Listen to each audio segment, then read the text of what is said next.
welcome. It's a new podcast.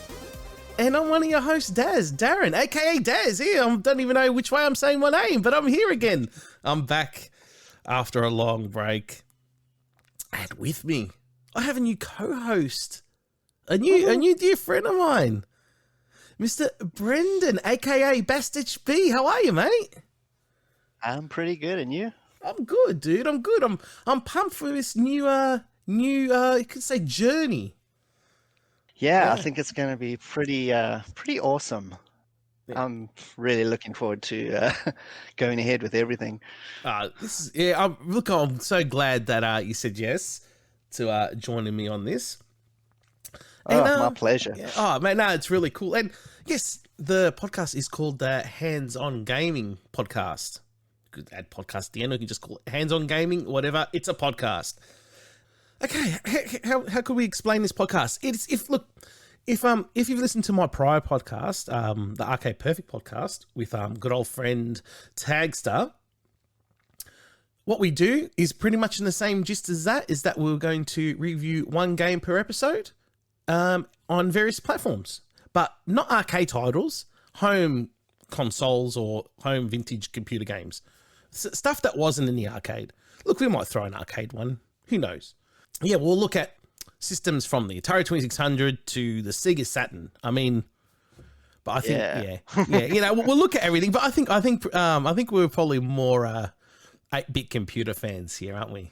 A little bit more leaning that way, but yeah, a little bit of everything though. Yeah. Like the C64, the C64, the C64. Say it again. The Commodore 64. Oh yeah. Yeah, so this is one thing that Brendan and I love, the C64, so I don't know. This just hopefully it doesn't hinder our judgments on versions. So yeah. We can hope. Yeah. And yeah, we're also looking at in the future reviewing probably one like homebrew game, or even like a classic game that we grew up with that probably no one spoke about. I mean, yeah, there's plenty of those. There's plenty of those. And like I said, we'll try to look at different platforms as well, just to change things up. But anyway, okay, Brendan. Okay, seeing this is something new, I think we should just talk about our history a little bit. Would you like to go first? Sure. So I've got a YouTube channel on YouTube. Obviously, it's called Bastich B 64K, and I started it probably about 2 years ago. It was totally started out of my love of Commodore 64, like first and foremost. I used to, when I was looking through YouTube pages, I was always trying to find info on a lot of the games that I grew up with, like the ones I really loved. And I kept on coming across just long plays of games, and with no information, nothing really, like nothing about the history of them, just nothing. And it actually kind of annoyed me. And that's actually why I started the channel, because I just wanted to, you know, kind of give a bit of substance to all those games that I really loved, you know, talk a bit about the history, talk a bit about behind the scenes, just how they were made maybe, but also talking mainly about like my love of them. Mm-hmm. So that's why the whole channel started. But it's not just Commodore. It's, you know, I like a little bit of everything. Just, you know, like Japanese import games, some old DOS PC stuff, arcades. But the focus is obviously C64 overall. So yeah, that's and I'm doing pretty decently, I think. You're doing well, man. You're doing very well. I've got about 6,000 subs right now. It's you know, I'm just creeping up there, but yeah, I'm having a lot of fun, and that's what's most important. That's right, man. And look, I'm always on the lookout for C64 content on YouTube. Not even that. Probably a lot of, even ZX Spectrum. I've grown to love that computer, even though it never was here in Australia. And that's how I bumped into your stuff. You know, I thought, okay, this is cool. You know, he's showing games that no one else talks about that I grew up with. So exactly right. You know what I mean? So, you know, your perception on things was correct. There wasn't enough of those obscure titles that were out there. I mean, if you look at my Twitter, You've seen lately, I've been posting up, no one talks about Danger Freak. No one talks about Pandora. No, I love Danger Freak. I love Danger Freak. It's I've awesome. never heard anybody mention that game is cool. It's great. I mean, it's hard as nails, but it's great. I mean, I have to so admit, hard. I do prefer the Amiga version. I think it is a far superior version than C64. I've never actually played that one. So. It's great. I mean, I think you'll look at it and say, and play it and think, oh, yeah, it is better. But the 64 version is still good, but the Amiga version is where I like it the most. But yeah, so I reckon I think full steam ahead, dude. You're doing really well on YouTube now, and props to you, man. The hard work showing, especially with your System 3 documentary just released. So yeah, thanks, man. That was really hard to make, but it was so much fun. I was trying to do deep dives into every game. Like, I didn't want to let any one of them pass me by, when you watch video game documentaries usually, and they kind of just gloss over so many of the ones that you love. I hate it when they do that. It annoys me so much. And then I was like, I'm just going to deep dive every single game. Just it was great. Give it like everything. That was great. And I'm wrapped, I mean, Myth was in there, so I'm happy. So that's actually my favorite System 3 game. It's in the top 5 C64 games for me. Yeah, me too. Love Myth. So good. Okay, cool. All right, I'll quickly talk about myself. I mean, who hasn't been acquainted with me? My first gaming experience was with the Atari 2600 when I was about probably 5. But I remember playing Asteroids and Space Invaders in the kitchen TV. That was great. Mum came, she brought this Atari. You think, oh, this is awesome. and that's where my love started. And I have respect, and I love the Atari 2600. It's just it's my childhood. And then once again, my mum spoiled me. My dad used to just go to work. And, the support was there, but mum would always, support her only son. I mean, I had 2 older sisters, and just one day, this is a story I've mentioned on various podcasts, but I like talking about it because this is my mum. This is how my mum was. She act all tough. You got that real disciplined mom, and but she was a softie. I remember going to a toy store, and I can't remember. That's what it was. It was an Atari 2600 game. I think Desert Fox. I think it was Desert Fox. Is that the tank game? No, not that. Not Desert Fox. That wasn't on that. Oh, it's just killing me now. Oh, I remember it had a Sphinx on the cover. It was like you're a bird. I can't remember. Is that Phoenix? No, not Phoenix. Actually, I love Phoenix. I love Phoenix, but that wasn't. It's a great game. Oh wow, how's that? I can't even remember the name of it. Anyway, I remember it had a Phoenix on the cover, and you're a bird and you're flying. It was like Zaxxon actually, and I was crying in a shop like a little sport brat. Mum, buy it for me. No. You got enough games at home, and I was acting like a spoiled shit, yeah. So anyway, get home, and I'm like, I'm running away. So what I do, I grabbed my little bicycle and I ran, and I rode to my best friend's house.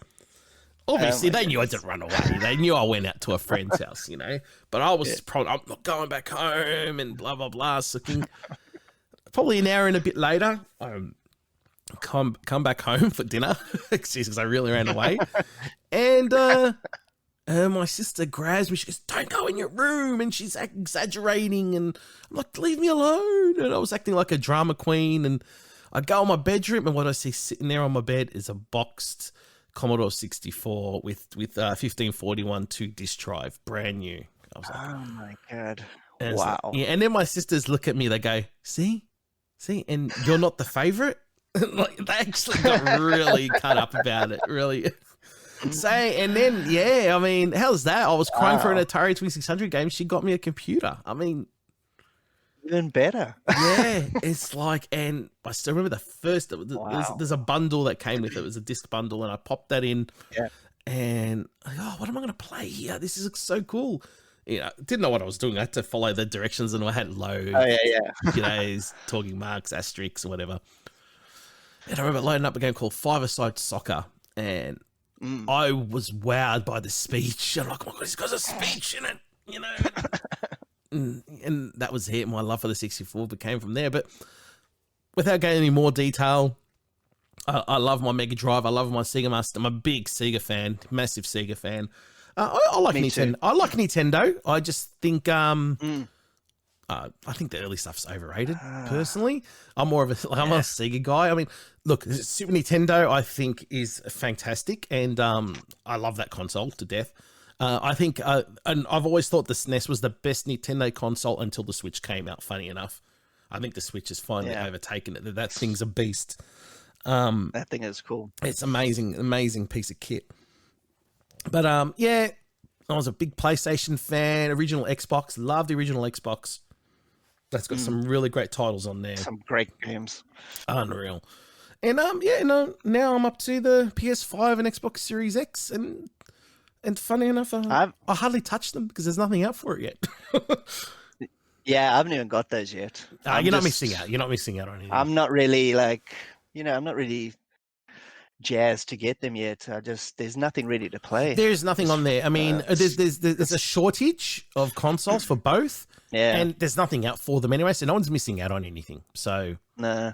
And there's a rumor that there's going to be a slim model of PS5 coming out next year already. PS5, yeah. Already. Well, that thing is massive. I mean, jeez. It's ugly. I don't know. It's the ugliest thing I've ever seen since an Atari Jaguar. I mean, it's really ugly. Yeah, it's dog ugly. Dog ugly. The Series X is a much better looking console, but I think the PS5 just plays a lot better. I've got the controller is magnificent. I don't know if you've ever used the controller, PS5 controller, but no. It's perfect. I mean, it doesn't even look that nice, but it's contoured for your hand. It's amazing. But this is not a current gen podcast, so. So your original Commodore, did it just come with a disk drive? You didn't get a tape deck with it? No tape. Nope. I got a tape deck. I ended up buying a tape deck like 3-4 years later. Oh wow! So you just went straight to disc. Yeah. Wow. Yeah, disc was so expensive where I was from. I used to live in South Africa, so tapes were just like the UK, were the standard for Commodore 64 stuff.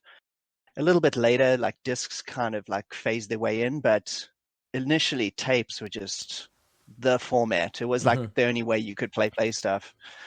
So I used tape deck for years before I got a disk drive. Like probably got a disk drive in probably like 1987, but I had a Commodore 64 since probably about 85 or late 84. Oh wow, you got a lot earlier than me. I got it in about 88. Yeah. I think it was 88. Oh yeah, yeah. So I got it late. Yeah, my friend next door had a Commodore 64. So from about 1983, 84, I used to go to his house every day and play. And then my dad surprised us, and he bought the Commodore 64, like the whole thing. Oh, wow. And it came with the tape deck, and it had like some demo thing. I think it was like Christmas demo tape. You could load it and play Christmas music, and it had like snow and like coming down. I think I've seen that demo, Yeah, that one. And we were just amazed by it. And it had the fireworks demo where it just shot fireworks in the sky, like horrible VIC-20 kind of style graphics, and but we were just amazed by it. You know, it was so awesome. I just loved it. Question: what was the first Commodore 64 game you ever played? Whether it was, I'm saying not at your house, but in general, can you remember? I don't. It might have been. No, it can't have been. The first one I remember playing like distinctly was Bruce Lee. But I definitely played something before that, because I started playing them at about 1983 at his house. So we played a lot of like all his bootleg discs. You're just flipping through those things and just throwing in whatever. I don't actually remember what the first one was. It might have been a Pharaoh's Curse by Datasoft, but Bruce Lee is the one I remember. Like when I saw that at his house, I was like telling my dad every day, please buy us a Commodore 64. Yeah. It's a great game. But yeah. Do you remember your first one? I guess it was Father Side. Yes, it is. Side, right? No, it's not. No, because I did play a Commodore 64 at a friend's house in primary school. Went to his house, and I thought it was strange because when I went to his house, he had the computer set up and everything already in the lounge room. I'm like, I found that strange because in my household, if our game console was the Atari 2600, once you're done, you pack it away. It was not something you just leave sitting there. So it was quite strange to see something that was just there permanently, part of the furniture. Yeah. And this is a good segue to our game anyway, because the first game that I actually played ever, and it blew my mind, and I play it now, I know it's a heap of crap, it's a game called Back to Reality by Mastertronic. Have you played that? Oh, right. Yes, many. I've never revisited that game since the 80s. It's horrible. It's horrible. It is horrible. It's horrible. But you know what? That was enough to win me over to get a computer. So, well, there you go. And that was by Mastertronic, which you were talking about today. Yes. And the game is Ninja by Mastertronic. Ninja. Yeah.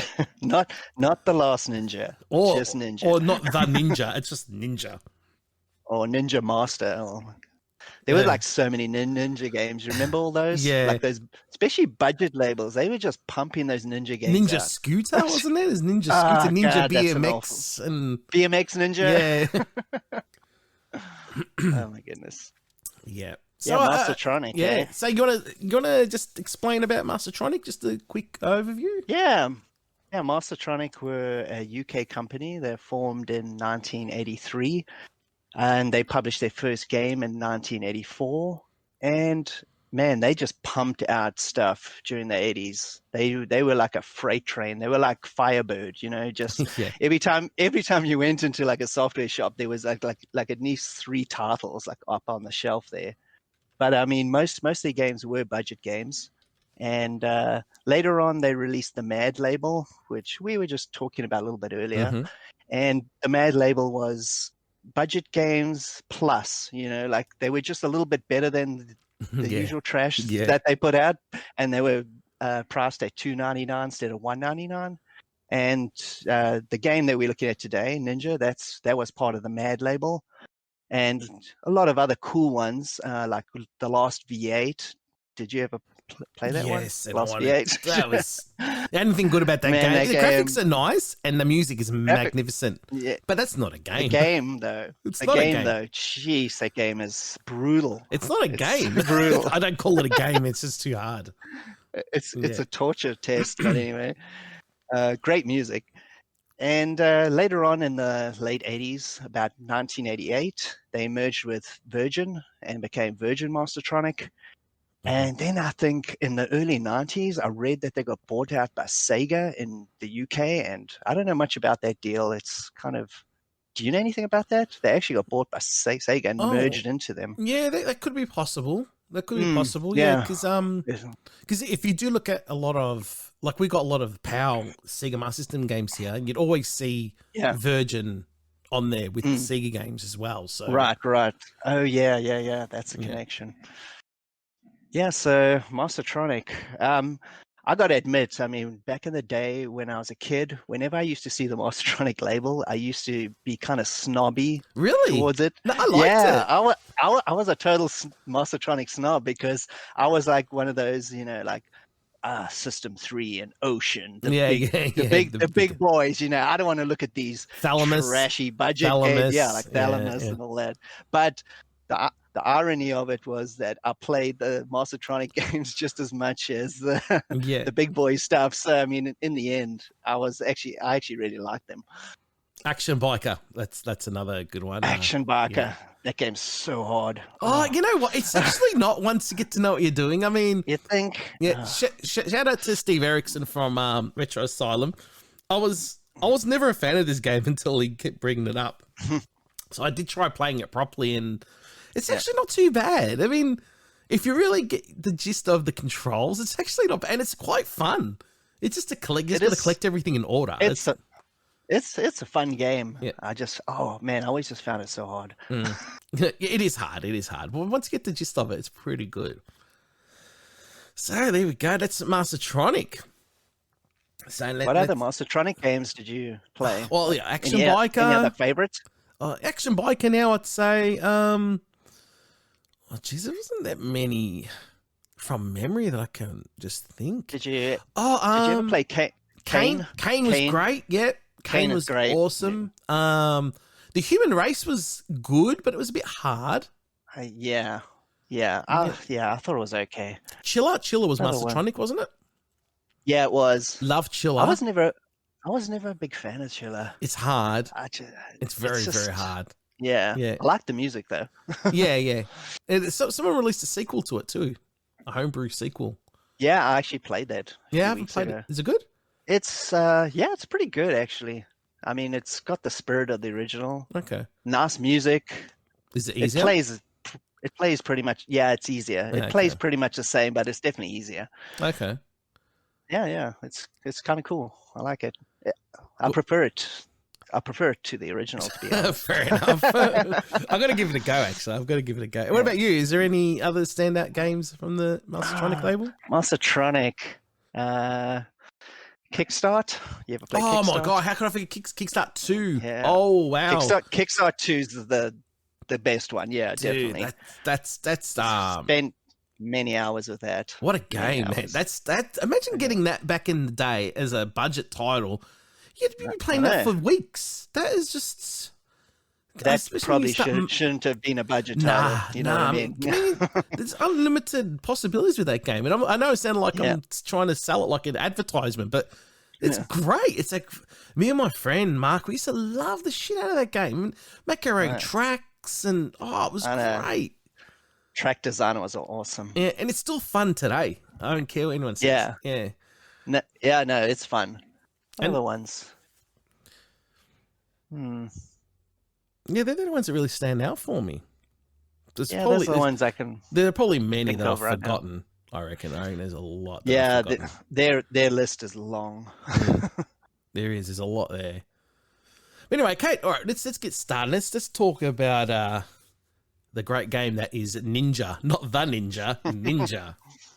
Ninja. Now we only covered the 8-bit versions because look, I mean. This is the way we look at it. I think if we stick to 8-bit, I think it's more of a fairer playing, level playing field.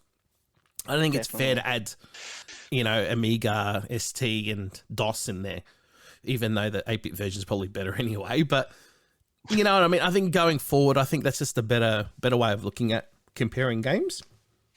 I think with Arcade Perfect, I think it was different. Because we're covering the actual arcade game in different. That's just a different way of doing things. So we're only covering 4 here. We've got Atari 8-bit, ZX Spectrum, C64, and Amstrad.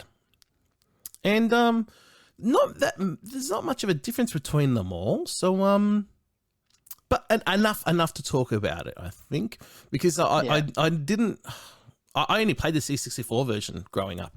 This is the first time I played this. The other versions was this last week. Me too. Yeah. The first one I played was the C64, and that's the only one I ever played. So the other ones were a bit of a mystery to me. This is why I like doing podcasts like this. You get to experience other platforms and even new games that you never played before. So this is going to be cool. All right. So which version do you want to start with? We should probably start with the original. The Atari 8-bit. Okay, cool. That was the original version of it anyway. Okay, would you like to go first? Yeah, sure. Yep. So, I didn't know this, but the game was made in the USA. It was a US game. I always thought it was a UK game. So, I just found this out when I was looking into it. Mastertronic, they were bringing in US games to the UK and also sending their UK games to the US. And part of that deal was they got Ninja. So I always thought Mastertronic made it, but it wasn't actually. It was some other US company, and they just modified it for the C64 and Spectrum and Amstrad and stuff. So that's why, the original version is the Atari 8-bit, which is obviously popular in the US. Anyway, so... should I talk a little bit about the game? Yeah, I'd say that too, actually, because we didn't actually mention that it's a flip screen game, and go for it. Yeah, so it's a flip screen kind of action game. I don't know what else you could say, like in terms of how to how to talk about it. Oh, It's kind of a flip screen action game. Yeah. You can traverse left or right, up and down. There's no direction, which is interesting. Which is pretty interesting. Mm-hmm. It's the goal of the game is to fight your way up a tower. It's kind of like Bruce Lee's Enter the Dragon. Got to make it to the top to save a girl. Obviously, and collect idols and a thing called idols. Yeah, you got to collect 6 idols, and if you get the 6 idols, then it allows you access to her room at the top, and you can free her. But the idols are just randomly spread around the whole game. Mm-hmm. So it's kind of like you got to hope that you get those idols in a good kind of order, because if you think about it, if you they also give you energy. Mm-hmm. So bear that in mind. So when you're fighting dudes, you're losing energy all the time. But if you collect a whole bunch of idols at the beginning of the game, then you're kind of screwing yourself for later. It's true. You're not gonna be able to get anything. So the randomness of the game is actually, it doesn't quite work in its favor, because you could get an unlucky break. It's true. If all the idols are put on like the bottom levels and you use them all and collect them, then you've got no more energy for later. So it's a bit unbalanced, but anyway. Yeah, so this the Atari one, I mean, the Atari one looks very much like the Commodore 64 version. Mm-hmm. So like I was immediately felt like, this is cool. This is cool. But the music is the music on the Atari one is pretty awful. It is bad. It's really hard to listen to it. And what's funny about the Atari and C64 version, they both do the same thing. The music is on when there's no action happening. Mm-hmm. And as soon as you go into a fight, it kind of disappears. Yeah. And then as soon as the fight is over, it like fades back in. Yeah, I kind of like that. Mm-hmm. The Commodore one, it actually resumes exactly from where the song ended. So the song is always continuing. I'm not sure if the Atari one just reset it. I can't remember. Anyway, I can't remember. But the music was so bad, I kind of blocked it out anyway. And I don't remember it being that bad, but I'll go into that. Oh, yeah, that's Atari one. Ugh. Anyway, the graphics are pretty good. I like they were the color palette's nice. The color palette's nice. Yeah, color palette's nice. And the mechanics of the game is I actually enjoy it. I mean, I know it's a budget game, but it actually plays pretty well. I like the fact that you can pick up all the weapons, as much weapons on the ground that you want, and you can just like throw them at dudes. Like you can just launch like a whole tirade of like weapons at everything. Yeah. There's a side and a shuriken, is it? Yeah. Yeah. That's it, yeah. And you can just like chuck these things at a dude, and it's so much fun, especially when there's like 3 of them like all bunched together, and you just throw every weapon you have. I didn't even know if there was a limit to the weapons you could pick up, because I don't know, because you just seemed like you could just pick up as much as you want. Oh, okay. No, I'm pretty sure it's 3. I don't know about that. Oh, okay. I remember I was just throwing like weapons like a madman. And it's interesting. I mean, it's got some quirks in it, like, where you have to kind of jump up the levels. Like if you stand over the hole, you sometimes fall through it back down to the lower level when you're fighting. So it's a bit clunky, but I still kind of like the way you've got to make your way up the kind of tower. I mean, I think the Atari version, it's pretty decent. Yeah. I actually like it. It's no, I don't know what I was expecting when I loaded it up, because I only know the Commodore version, but I think it's pretty good. Yeah. I think it's much of a muchness. It's very similar. Yeah. What do you think about it? Okay, well, I thought the colors were fantastic. Controls were great. The spot on controls. Yeah. I wrote good music, so maybe my hearing was bad. I might have to hear it again. Sound effects, though. Wow, how bad were they? Sound effects sound very Atari 2600. It's like, really? Why would you do that? Yeah. This doesn't make sense. And when the enemy dies, it sounds like a vehicle is blowing up. Oh, yeah. I remember. It sounds like a plane like crashing or something. It's like, that is weird. Yeah. The the sound on the Atari 8-bit for me was It's just very, weird very overall. bad. Yeah. Yeah. I thought the weapons were a little hard to make out as they're drawn smaller because you've got sais and you've got shurikens, right? Mm-hmm. And when, like with the shurikens, when you throw them, they connect. But with the sai, has it connect with the end of the blade? If it doesn't, if you hit the enemy with the handle, they don't lose any power and it just dropped the weapon. Drops down, and then they can pick it up. And they can pick it up. So that adds a lot to the game. That's actually interesting. Yeah. It's great. And but besides that, look, I think overall it was very playable. And I highly recommend it. I think it was a great. I mean, you can tell it was this original, and I think they did great. Besides the sound, I think besides the sound, graphics and controls and playability is A1. Mm-hmm. I think it's great. Yeah, I agree. Yeah, no, very good. So, okay, let's go.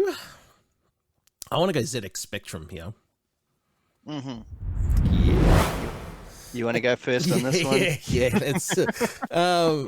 It's, there's also a sound we didn't mention between screens. As soon as it flips to the next screen, it's like a sound like a dong.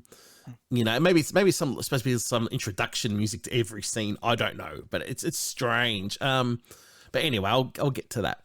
Okay, look, the graphics were okay. I think they're very loyal to the other versions. Sound is just horrible, but it's as expected. It's a 48K game, but you can tell it was rushed. You can tell it's budget. This is, you know, when you play the C64 and Atari 8-bit, they're budget, but they don't feel so much budget as Spectrum is. That feels like a real budget game. Sound going to the next room is ridiculous. Now, first time I played it, I got a big fright. Now, this is a sample of the noise, okay? Now, that might not sound so bad. Like, it sounds bad. But when you're playing the game, it just gets through. It just gets to you straight away and made me jump. Look, the controls felt really lanky. They felt loose. I didn't really feel... Look, I think the game was okay. It just doesn't flow as well as the other versions. It was look, I mean, it was a budget title. If you paid £2 as they would in the UK, you probably wouldn't complain. But no, it's. I think it's the weakest one out of the four here. Yeah, I mean, I totally agree. It's definitely the weakest one. You know, it's overall, I think it's okay. Like you said, it's a budget game, so. Not sure really what people were expecting. The sound is awful, though. Yeah, not this. It's just awful. There's not even any... Oh, you don't want that. There's no music, obviously, which, man, games without music, it just... I don't know what it is. It kind of sucks it. It sucks the enjoyment out of it for me. But the graphics were okay. They weren't bad. I mean, there's some Spectrum color clashes, especially when you jump between rooms. It looks pretty bad. And also, I think this one, out of all the different versions, I think this one, the game kind of chugs down going into like kind of frame by frame when there's like two or three guys on the screen. It really starts to chug this one. I mean, the other ones, some of them do, but this one really like starts to chug down. You're right. I forgot to mention that. But what is your impression of slowdown in retro games, like old stuff? Because to me, I know this is probably not the popular opinion, but I actually kind of like it. When I used to play games back, like as a kid, like when everything just started to slow down and go into that slow motion, I actually like it. It made me feel like I was in a movie, like it was actually a real slow motion effect. And I was like, oh, this is so cool. And I always felt like, oh man, they're pushing the system to the limit and it's going to crash, but it's just going to make it through. But in reality, it's probably just bad programming. Nah, they but see I it used that to way. love it. I don't see it that way at all. The only time I actually like slowdown is when playing the original version of Double Dragon in the arcade. I think I think if that game didn't have the slowdown, like if you play in MAME, that slowdown's not there and it doesn't feel the same. Techno's games all have that kind of effect. I don't know what it is. I think their programmers were like a bit dodgy, but without that slowdown, it just takes away some of that shine of Double Dragon for sure. But anyway, so that has quite a bit of slowdown. Crash Magazine back in the 80s, they gave this game 50% overall. I think it's I think it's reasonable. I mean, it is a budget game, but I think their review's fairly decent. I mean, it's not the greatest, but it's definitely the worst of the bunch. I would say. There's something else I forgot to mention. I found that what really annoyed me with the Spectrum version is that it flips to the screen too early when you move towards the... Like, for example, you see an idol placed right on the right-hand side of the screen. As soon as you go to the right to go to the next screen to pick it up, you flip to the next screen straight away. And it's like, did I pick the idol up? Yeah. And then you have to actually look at the counter to tell you it did. But it looks like he hadn't because... Yeah. It's strange. I don't know if you noticed that, but that really irked me. I think one of the versions, I think it was the Spectrum. I think the Spectrum one, you just walk over the idols, right? And they just collect you don't need them. to pick them up. Yeah. Some of the other ones you have to kneel down to pick them up. Yeah. So I had that too. Like it kind of confused me. Like, did I pick it up or not? Like, yeah, strange. Cool. I think that's it for the Specky then, hey? Huh? Next version. Specky. All right, let's go to Amstrad. I'll start with the Amstrad. Okay. Graphically, much the same as the 64 and Atari, but different colors once again. Nice color palette. Yeah. No music in game. Controls were fine. Again, sounds like, but this time it sounds like a plane crashing when the screen changes, when it flips, and I've got a sample of that too. It's so weird. What the hell's that? Really? Come on. There is no effort whatsoever in that. It's so weird. Like, what were they thinking? Like, were they trying to do like a gong? Like bong. I think you're right, but it doesn't sound like one. No, I think that's what they were trying to go for. Yeah. I think when there's, again, like you mentioned with the Specky, when there's 2 or more enemies on screen, the game seems to slow down as well. And not as bad as the Spectrum, I think, though. It does. No, definitely not as bad. Like the weapons are the same. They look small like the other versions I found, like with the Specky and Atari. But besides that, I think it's very playable. I think it's still good. That slowdown actually... Like you said, it doesn't really hinder the Amstrad version so much. No, not really. Yeah. It actually looks good when you're doing a slow jump kick. See what I mean? Yeah, right. I'm bringing you over to the slowdown. Yeah, you're right. It does. It actually feels okay with this. It actually works. But, yeah. Makes it cool. Yeah. But yeah, I didn't find no problems going up and down the holes as well, the trapdoors, wherever they were. That was good. But yeah, no, good version. I think you'd be happy spending £2 on this thing. Yeah, I mean, I totally agree. The Amstrad one it's very similar to the Atari one, except there's no music, which is, I didn't really notice it that much, even though that's something I usually notice like immediately. I think the sound effects were okay. They definitely weren't as bad as the Spectrum. So maybe that's why I didn't notice the music was gone. But the graphics were good. Like you said, they were like colorful and they represented well. Game plays well. I think this was the version where the idols actually glow at the bottom of the screen, so you can actually see them better. Okay. They weren't just like some little black blob, but you could actually see them as soon as you walked onto the screens, which is kind of cool. The C64 version also does that. And it plays well. As a budget game, I think it's pretty cool. No, good stuff, I think. Yeah, besides a bit of that slowdown and that stupid sound, I think it would have been it probably would have been the best one out of the lot personally, because I really like the colors in it. Yeah, the colors are nice. Yeah. Yeah. Cool. Any reviews for that in the magazines? Didn't find anything for that one? No, I didn't find anything for that one. Cool. No. Yeah, it's hard to really find information on this game. It's very hard. Very. Very, very hard. There's not I much hardly out found there. anything. Yeah, there's not much out there. We picked a great game for the first episode. Nah, it's great. I like it. This is all about nostalgia for me, man, and I love this. Yeah. All right, cool. All right, let's go to the C64. You start with the C64. Okay, so obviously, like we already said, we both played this one as our originals, and I think I got a bootleg of this game originally. Come on, it's me too. It must have been. It must have been on one of my tapes or discs. I don't remember if I loaded it from. No, it was definitely a disc. It's probably copied from my friend's house next door. Anyway, so this thing was, when you play budget games, when you play like copy games or bootleg games, you don't really feel like as much attachment to them as when you went out and bought something from the shop. That's so I true. think it's, so you can put something on for 5 minutes and never play it ever again. But this game, I did actually come back to it a lot, and I really enjoyed it, even though it's like, it's pretty simplistic. But as far as the versions go, it's the graphics are good. It's very similar to the Atari and the Amstrad. They look almost the same.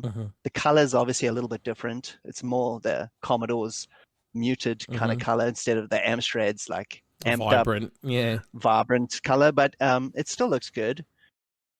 I think it moves pretty fast compared to some of the other versions. Like, especially when you're doing the moves and stuff. And sound effects are by far the best out of the bunch, I think. Yeah. Even the kicking sounds of hitting the dudes, it was pretty satisfying, especially when you kill a dude. It's like you can hear his like it actually sounds his energy bar like getting sucked out of him, and he's like, actually, to me, it sounds like cards being like playing cards being flicked. Yeah. Like yeah. And he just dies, and he's like, that is satisfying. Yeah, it sounds like that. Strange. And there is a little bit of slowdown I found, obviously, when there's a whole bunch of dudes on the screen at once, like 3 or 4, but it's nowhere near as bad as the Spectrum one. And like I said earlier, it's kind of endearing, especially when you like throwing like 10 shurikens at the dudes and everything is like chugging just that little bit. It's super satisfying when it makes that connection. Yeah. But did you notice that the C64 one's the only one with that weird bird flying in the background? Oh, really? Okay. Yeah, it has a weird. I don't know if it's supposed to be a bird or a dragon. I don't know, but it what looks the hell strange. That thing's supposed to be. Yeah. It's the only one that has that thing flying across the screen, like at the bottom. The wings look backwards, if from memory. Isn't it? Yeah. It looks strange. It's like, what is that? It's probably a bird flying backwards. I don't know what that was about. I looked at the old review also. Oh, okay. And Zap64. They gave it the paltry 25%, which, I think that's way too harsh. Like, seriously. Like, what were they thinking? That's just stupid. Come on, Zap. No, but there's something I didn't mention the music. The music is by far the best out of those games. Yeah, and this is it. And this is the sample. That's so cool. That is cool. Yeah. I love it. Absolutely love it. There you go. Yeah, when the song gets to, I think, about the minute mark, because I love this song. Like, I've already posted it on my YouTube channel before, but when it gets to actually the minute mark, like all these drums come in, and it's super cool. It's like 100 times better, but yeah, I love that sound. And the C64 one, it also pauses the music. Which and then it continues it, which I really like, because so you can actually listen to the whole song instead of it resetting itself. When games do that, they reset the music. Oh god, that's annoying. Yeah. So Zap gave it 25. I don't know what the deal is. That's ridiculous, to be honest. It's a budget game. Yeah. But look, I know it's a game that I think it only takes like 5 minutes to complete. It's not a big game. 5-10 minutes, but it's fun though. Quickly. It's fun, and I go back to it all the time. I think it's a fun game. It is fun. Yeah. And that's like, fun is the most important when it comes down to it. And for what you pay for, it's bugger all. But yeah. Okay, I'll go to my review again. Like yourself, this was a game that I grew up with. This is a game I found on floppy disk that bootlegged. Obviously, everything's copied back in. I had a disc, dude. I didn't buy games at the start. everything was copied. Yeah. Like, I knew a lot of people that had it. So this was like you know when you got a disc of someone that had multiple games on it. You do lists. Oh yeah. You do lists on your thing. You think, oh, what's Ninja? That looks cool, and it was there. And I was like, wow, this is awesome. And the funny thing is, even back then, when it just says Ninja, there's not even a title screen. I used to think it was like a homebrew game. Oh yeah. You know, it just sort of seemed like you could tell it was cheap from the get go. Even when I was a kid, I noticed it just felt cheap, but I liked it. Yeah, but I liked it. So but yeah, I remember. Yeah, I didn't actually have the title screen. You know, like when you actually probably get it originally, you get the nice title screen before it when it loads. Nice title screen. Yeah, when the crack copy, you don't get anything like that. So that's why I didn't get that either. Yeah. So yeah, to me, I felt like it was like a homebrew or someone just made it. But anyway, I thought it's got nice graphics. Like much like the Atari 8-bit, but with different colors. Controls are dead on. I mean, and then we haven't mentioned also you can also do one-hit kills with a sword, by the way, too. So yeah. There's music in between fights, which we've just played there. Gameplay's great, and the noise in between sections isn't as bad in this. See, that sounds like a gong. That sounds more like a gong. It's not the greatest gong, but it at least sounds like what it's kind of sounds like a gong. Yeah, I mean, look, if you really listen to it, to me, it sounds like a gong that's distorted. It doesn't sound like this. It's like a bee dying. But anyway, gameplay clears. Look, the only problem I found is that, and this really irked me. I really hated this with this game. It was easy to fall down those trapdoors when you're fighting. Always. Yeah. All the versions. I found this one did it more than the others. Yeah. It just was. I don't know. It was just But other than that, this is my favorite. This is my favorite port. Yeah. I think if you blended the Atari gameplay and graphics with the C64 sound, I think you'd have the perfect version of Ninja. That's me personally. I think the Atari version plays better, but doesn't sound nowhere near as good as the C64. But I do prefer the C64 version all round. Yeah, that's my opinion. No, that's totally legit. I mean, I think the C64 and Atari ones are so similar. It's obviously except sound. I do like the C64 one better because it's the overall package, but the Atari 8-bit is great. And I don't know why people don't talk about this game. I know it's just a cheap old budget game, but it's really fun to play. Yeah. Like, it's really fun. Like, you can just jump in and just go throw a whole bunch of ninja stars at some dudes and then just, jump around. And then if you die, who cares? It's just like, it's just one of those fun things you can just jump into. And it's fair. I don't think it's a cheap game either. Like, the enemies, I found the ZX Spectrum version, the enemies were a bit more brutal. Yeah. Like, they take a lot of power off you. Because I died a few times. Like, geez, how the hell did I die? It's like, it was a bit intense. But, look, out of all of them, I'd say the 64 is my favorite. Weakest one, I'd say, would be the ZX Spectrum. That was the weakest one. Look, I mean, it's not that it's that bad, but it's not that great. Yeah, compared to the other ones, it's just stands out as the weakest one. There's just no doubt about it. I mean, the Amstrad one's also decent. It's just the sound. The C64 and Atari ones just got that edge because of the sound. So, but it's also pretty playable. Yeah, there's nothing wrong with that version. So that's it. We're done. There's nothing else, is there? Nope. That's Ninja. Yeah. So this game also did come out on DOS, Atari ST, and Amiga. There was also an arcade version based off the Amiga game. So how's that? What? Yeah. There is an arcade version based off the Amiga game. Yeah. God, I've never heard of that. I know. I've never seen it here either. That's what I've read online. You wouldn't want to put your coins in that. That's for sure. That's interesting. Yeah. Supposedly that's the case. So if I'm wrong, I'm wrong. But that's what I've read in a couple of places online. So. Oh. Well, that's That's pretty cool to find out. I Yeah. like finding out like just random facts about some weird Yeah. game. Like, I mean, The graphics on the 16-bit versions are vastly, they're different. I don't know if you have seen how they look, but yeah, I've seen. I think it takes away from the charm, though, from the 8-bit ones. It's definitely not as nostalgic just looking at it. Yeah. It looks a little bit too refined. Yeah, yeah. It's not dirty and cheap like these ones. It's true, and it doesn't feel right. So yeah. But anyway, so I haven't played them, but yeah. I think I played the Amiga version. I can't remember if I played Atari. I think Atari's Amiga versions are much of a muchness. I saw DOS. It's not even worth touching. So the DOS one looks awful. Yeah, it looks very, very bad. DOS action games during the 80s were just, they were terrible. Like most of them anyway. They just couldn't get it right. You were happy to have a Commodore 64 back then. Yeah, exactly. When you see DOS.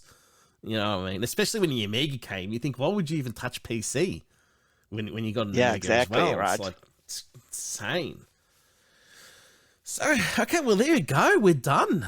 That's the first episode. Done and dusted. Yay. Yay.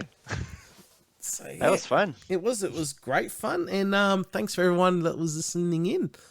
Now, next episode we'll add a game review as well. So, probably, I don't know. We've got, I think we've spoken about a few so far.